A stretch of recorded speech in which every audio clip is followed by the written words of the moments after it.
Okay, in this example 1 here, we are given a circle with the center capital E that has the radius of 40 inches. And we are also given the measure of the major arc ABC equals to 324 degrees. So immediately we know that ABC is the major arc because 1, it has 3 letters in its name, and 2, its degree is greater than 180 but less than 360, or I should say between 180 and 360.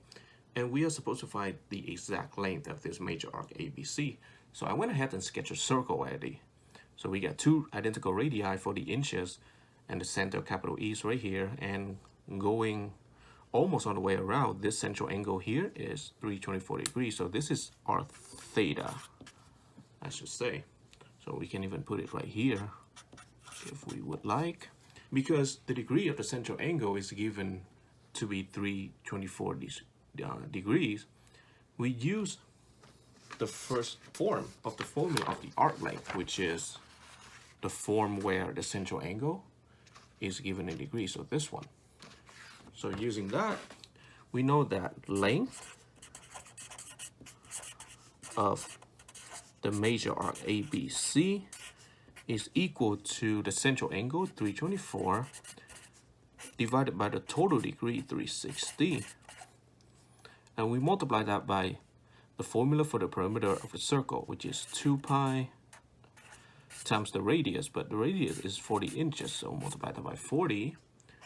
And let's simplify a little more. Well, we know for sure that 40 and 360 will simplify it out to be, this is 1, this is going to be 9.